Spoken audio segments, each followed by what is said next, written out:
Today I would like to teach you how to do a blanket stitch. The blanket stitch is a very basic stitch and it's one that I use quite frequently. For example, I use the blanket stitch here on the edge of when I am using my felt when I'm making my flowers here, and it helps to make sure that the felt doesn't fray. It's also helpful when you are cutting new fabric that is not felt. It also helps prevent fraying there as well. So let's get started. Here I'm going to show you with my embroidery book that I bought. I will show you the link in my video here, and you can follow along with me if you like. First, let's start out by sticking your needle in at the beginning of the blanket stitch, which is this side in this book here. I'm going to just show you what I usually do it on an edge. First, I'm going to anchor my thread here.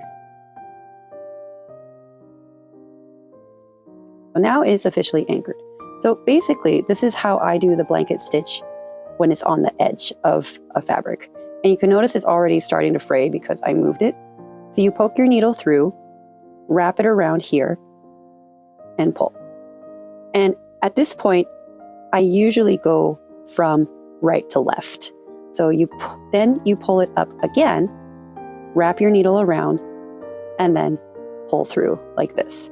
And you notice that it'll stop it from fraying too much. So this is a blanket stitch. It's pretty easy. It's pretty basic. I recommend practicing it on the edge of the fabric first. And it's a very useful stitch if you want to secure anything, especially if you're hand sewing, not just for embroidery.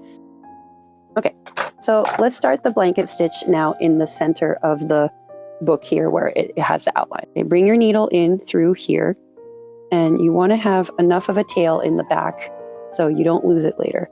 I never make knots. I don't like knots. They're too much of a hassle. So I just place my needle next to or nearby where I had just inserted it. This works well if you're not working on tulle fabric and you're working on a thicker fabric.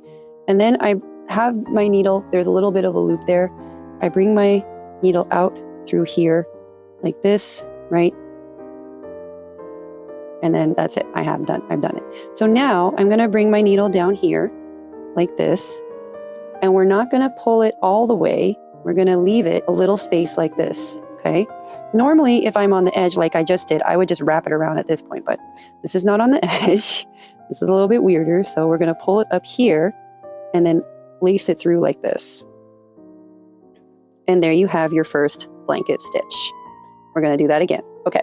This is not difficult, but if you're having trouble following along, let's do it one more time. Put your needle in through here. Don't pull it through all the way. Put your needle up again. And don't pull it all the way through the back either, because you'll create too much tension. It'll be hard to pull your needle through.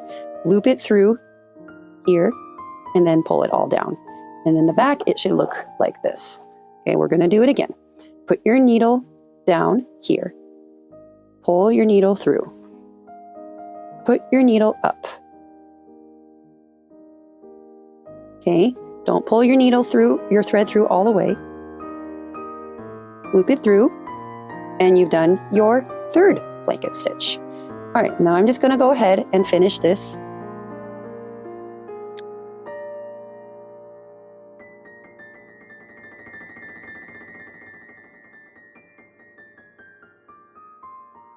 Here is the last one, and done.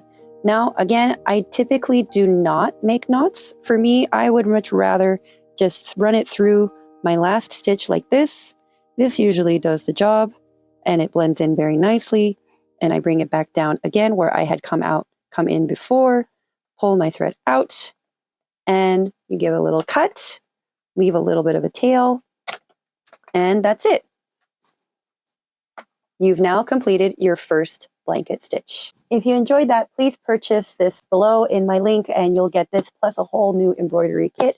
And tomorrow or the next time I have a chance, I would like to do the closed buttonhole stitch with you. So I'll see you there and follow me on this playlist. Okay, thanks, bye.